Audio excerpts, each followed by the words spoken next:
Queridos amigos, família espiritual, a quem temos um carinho tão grande por todas as atividades realizadas de esclarecimento e de acolhimento, junto aos seus trabalhadores, junto ao público que acompanha. Trago no dia de hoje um abraço de outra família, a família Círculo da Luz de Osório, casa espírita a qual faço parte, e também da Casa Máter, a nossa Federação Espírita, da qual sou voluntária na área da mediunidade. Queridos amigos, vamos hoje refletir juntos, inspirados no capítulo 8, intitulado Bom Ânimo, da obra Boa Nova, na psicografia de Chico Xavier, pelo espírito Humberto de Campos. Então, muitas e muitas vezes nós temos preocupações, ficamos cismando, analisando as nossas famílias, os corações amados que fazem parte do nosso núcleo familiar. E em alguns momentos nos vem a certeza de que não estamos dando conta. Ficamos nos perguntando o que mais falta fazer para auxiliar. E, em meio a esta análise, vamos trazendo outras observações queixosas, vamos agregando uma certa insegurança e a tristeza sobrevém. E quando estamos assim, em desânimo, cabisbaixos, tristes, quem vai nos reconduzir, quem vai nos fortalecer é o nosso farol, Jesus Cristo. Ele é capaz de iluminar a nossa trajetória e de acessar o nosso íntimo, nos infundindo ânimo novo. Por isso, Jesus, com todo o seu testemunho, com todas as suas lições, deve ser para sempre buscado por nós. Podemos, sim, relembrar as muitas passagens que já ouvimos. Podemos também buscar obras que vão ampliar muitos momentos de Jesus aqui entre nós. Podemos acessar as obras de Amélia Rodrigues, que com uma linguagem poética nos fala de inúmeros momentos com Jesus. Podemos ler também a obra Boa Nova, Bastidores de Jesus com os discípulos, e as páginas magistrais do nosso Evangelho, nossa homeopatia diária, que é capaz de tratar, é a nossa terapia para a tristeza, para a insegurança, enfim, para os nossos medos. Jesus é a nossa fonte viva. Cada vez que nós o mentalizamos, cada vez que nós nos colocamos em prece e elevamos o nosso pensamento, recebemos a sua inspiração. Toda a sua vibração crística nos envolve. É tão grandioso, e nós abrimos mão. Preferimos ficar nos lamentando, preferimos ficar andando em círculos, perturbados com as nossas falas. Então, o capítulo 8 vai nos apresentar um discípulo chamado Bartolomeu, que traz muito das nossas perguntas, dos nossos questionamentos, ao longo do movimento espírita, de nós para nós mesmos, num diálogo que trava com Jesus. Era uma daquelas noites em que Simão estava envolvido com os afazeres domésticos inadiáveis. Então Jesus aproveita para ter esta conversa mais próxima com Bartolomeu, porque este é um dos discípulos mais dedicados do tempo de Jesus. Acompanhava todas as tarefas divinas, estava dentro da sua disponibilidade, sempre próximo a Jesus. Mas, em muitos momentos, Jesus o surpreendeu mergulhado na tristeza, em profundas amarguras. E então, diante de Jesus, Bartolomeu diz que nunca vai conseguir explicar o porquê da sua tristeza tão amargurosa. Que é certo que o Evangelho traz esperança, que quando ele ouviu Jesus falar de um reino que não é deste mundo, ficou invadido de um sentimento de coragem frente às adversidades do mundo, porque para Bartolomeu parece que o crime é mais forte que o bem e que todas as situações andam tão obscuras no planeta Terra. Então Jesus diz a Bartolomeu, se porventura ele já viu uma boa nova, uma boa notícia, não trazer de fato alegria e esperança. Porque explica ao discípulo, a nossa doutrina é o Evangelho. E é certo que eu não estou a desconsiderar todas as dores, todo o envolvimento de cada trabalhador, dedicado, mourejando. Mas é preciso primeiro trabalhar o Evangelho no íntimo da alma daqueles que estão próximos.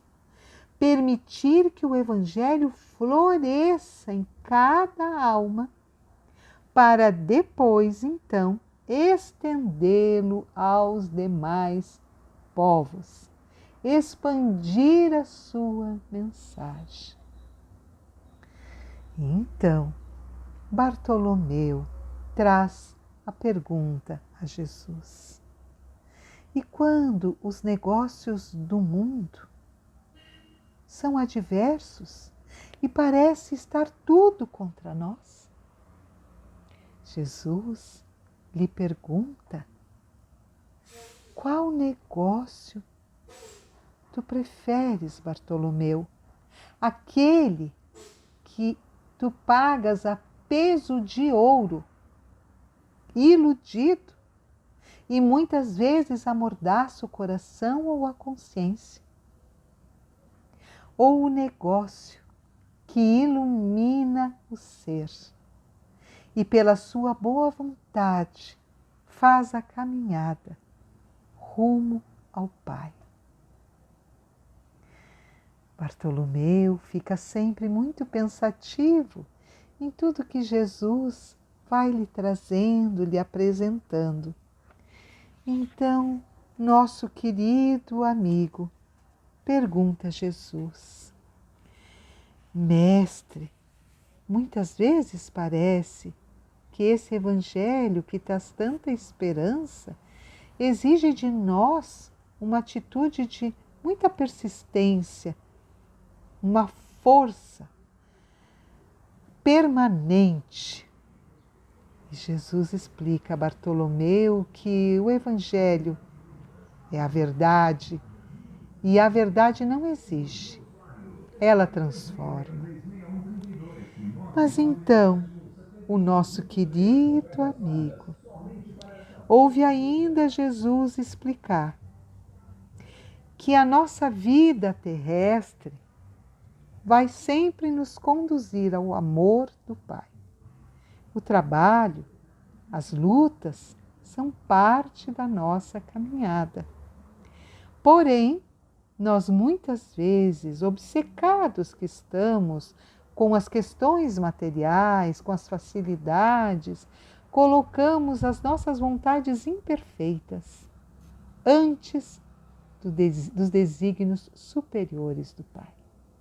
E é então que nos atrapalhamos, que mergulhamos no desespero, nas lágrimas repletas de amargura, na inquietude, na exasperação, afastados que estamos da verdade que devíamos perseguir. Fechamos os nossos ouvidos às lições espirituais.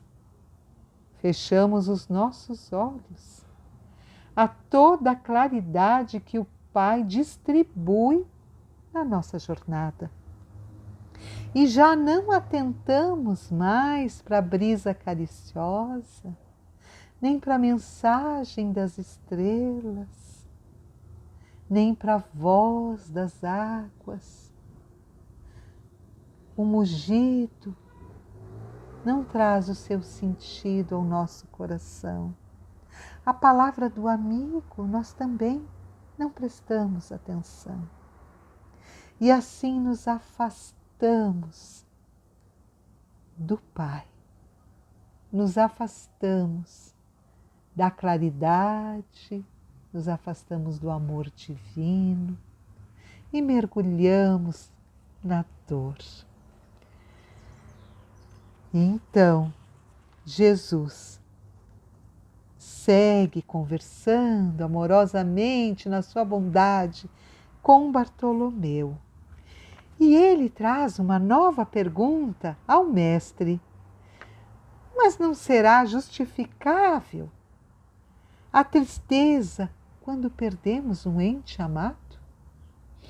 E Jesus traz a resposta com uma pergunta. Mas quem estará perdido se Deus é o Pai de todos nós? Por que lamentarmos em desespero o amigo que partiu ao chamado do Todo-Poderoso? Se a morte do corpo abre as portas de um mundo novo para a alma, todo discípulo do Evangelho tem de ser um semeador de paz e alegria, porque não há ninguém órfão, ninguém abandonado, porque todos somos filhos de Deus. Então, meus queridos, como a hora ia adiantada, o mestre recolheu-se e Bartolomeu retorna à sua cidade Dalmanuta e pelo caminho na madrugada, a natureza já vai tendo um encantamento diferente neste espírito. E ele vai ampliando a sua percepção. E lá pelas tantas, quando procura no âmago do seu ser as razões das suas tristezas, já não as encontra mais.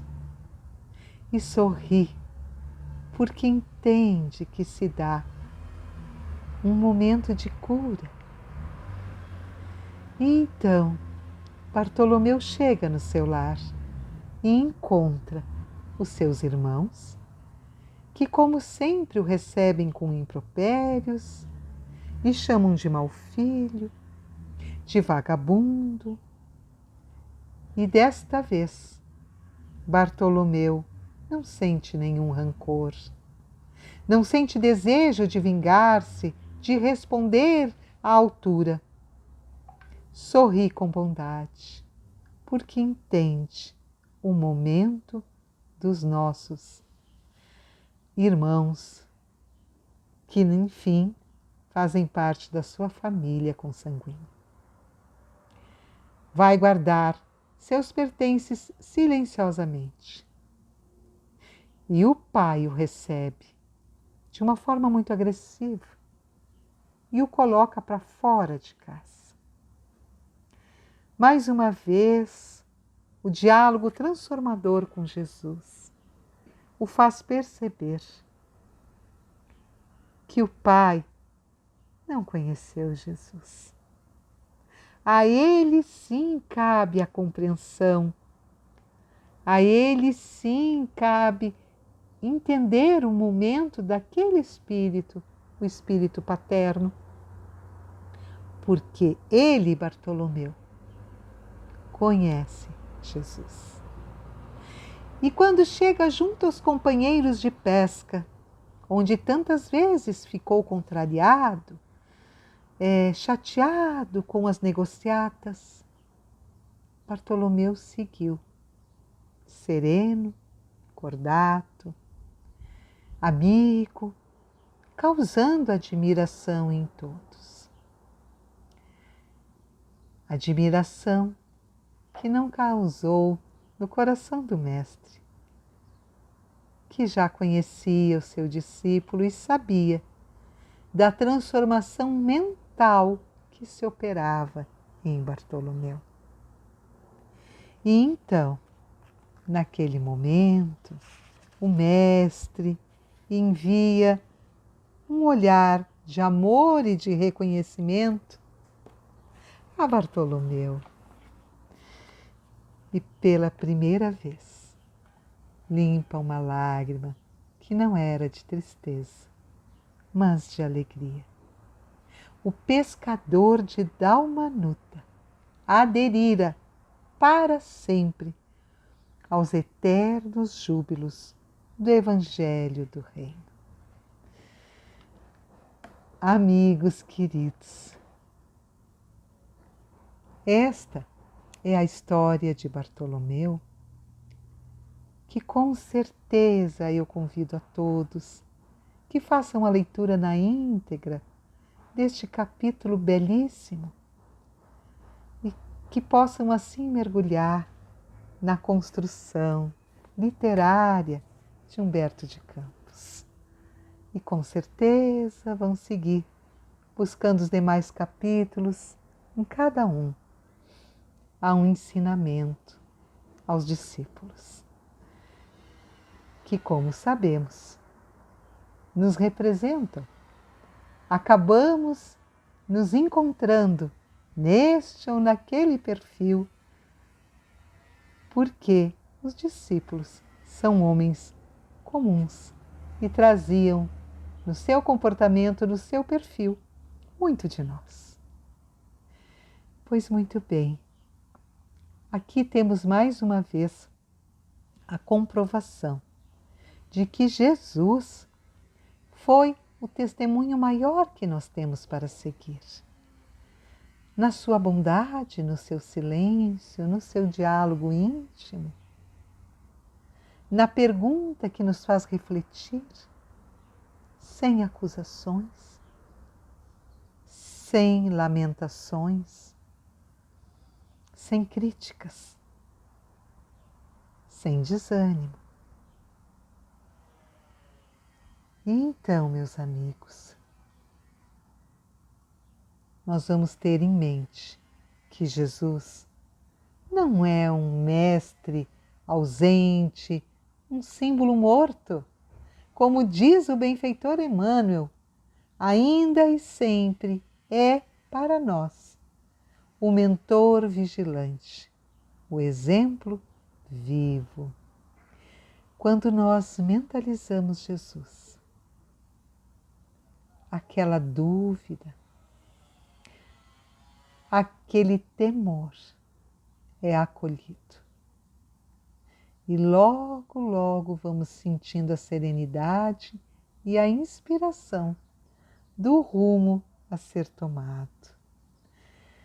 Quando vamos lembrando das belíssimas lições de Jesus, quando vamos lembrando dos seus exemplos, quando vamos relendo ou acessando das muitas histórias que ouvimos. É como se estivéssemos e estamos chamando Jesus para perto de nós. E este é um momento grandioso de amparo, a qual não devemos nos furtar. Custa apenas a vontade, um recolhimento, um momento, por breve que seja, apenas isso.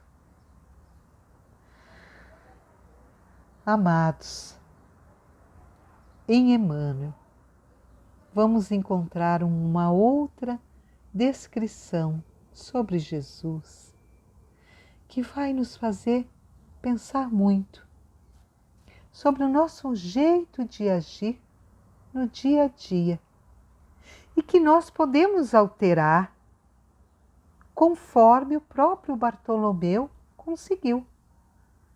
Aquele homem mais triste, aquele homem reclamão que revidava, foi tendo entendimento e alterando o seu comportamento. Então, prestemos atenção no que nos diz Emmanuel, para que possamos refletir no nosso dia a dia e, pouco a pouco, buscarmos também a nossa transformação. E ele vai nos falar de Jesus logo após o túmulo, logo após o Gólgota, toda aquela caminhada rumo ao Calvário, só lembrando aqui para vocês, né? Algo que já sabemos. E quando Jesus encontra, então, os discípulos, ele não faz nenhum comentário aflitivo ou desnecessário. Ele não fica rememorando os momentos tristes que precederam a crucificação. Não comenta as vacilações de Pedro, não exige que digam o nome daqueles que acordaram em Judas a cobiça pelo poder. Não recorda os impropérios que lhe foram atirados ao rosto. Não reclama reconsiderações da justiça. Não condena o povo que lhe dera vinagre à boca sedenta. Também não se refere aos caluniadores que zombaram do seu sacrifício.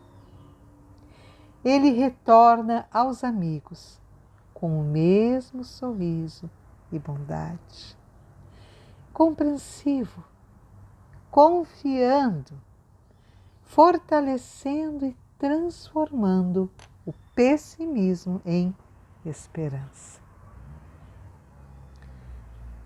E ele conclama a estes amigos: ide e exemplificai. Eu estarei convosco até o fim dos séculos. Então, queridos companheiros, na mensagem do Mestre, na mensagem do Evangelho, está o grande convite para termos o bom ânimo, mudando a nossa tela mental, quando porventura as preocupações teimarem em ocupar os nossos pensamentos.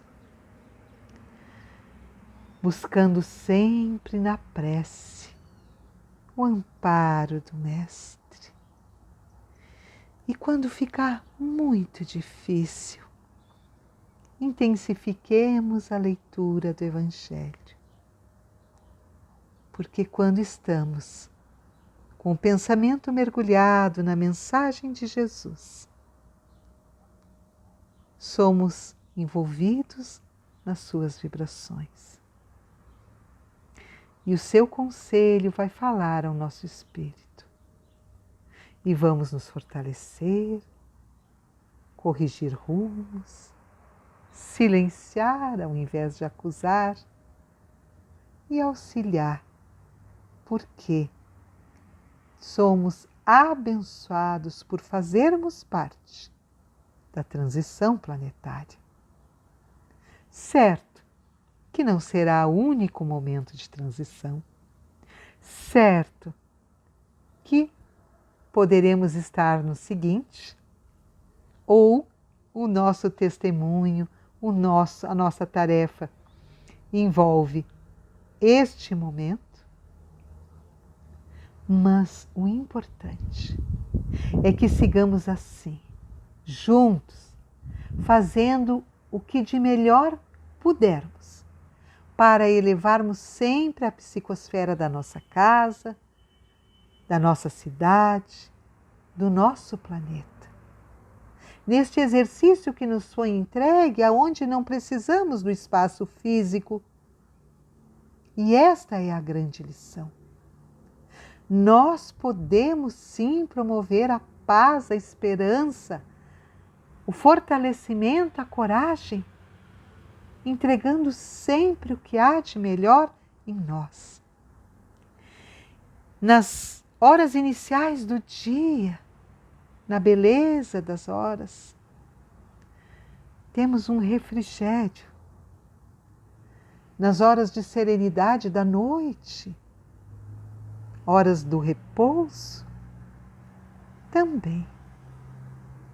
Mas Jesus sempre nos orienta que em atividade, ou nesse período de refazimento, nunca nos furtemos, como seus discípulos, de entregar a palavra de bom ânimo, entregar a palavra de paz aos nossos irmãos de caminhada. Há muito trabalho a ser feito, queridos amigos. Estejamos firmes, estejamos prontos e sigamos nos cuidando da nossa família e trabalhando muito no modo virtual, como nos é oferecido no momento, como nos é oportunizado, para auxiliar a espiritualidade na grande tarefa da transição. Muito obrigada pela oportunidade que me foi concedida deste estudo e de estar aqui com vocês. Obrigada pelo convite, obrigada aos mentores espirituais, a toda a equipe espiritual desta casa, por me abraçar, me acolher. Obrigada a cada um de vocês que me envolveu, me deu um espaço no coração e no seu lar. Que o Mestre Jesus esteja presente agora, hoje e sempre, em cada lar, ao lado de cada um que aqui se encontra, nesta sala virtual ou através do pensamento de cada um de vocês, de cada um de nós. Muito obrigada, um grande abraço. Fiquem na paz do Mestre, que assim seja.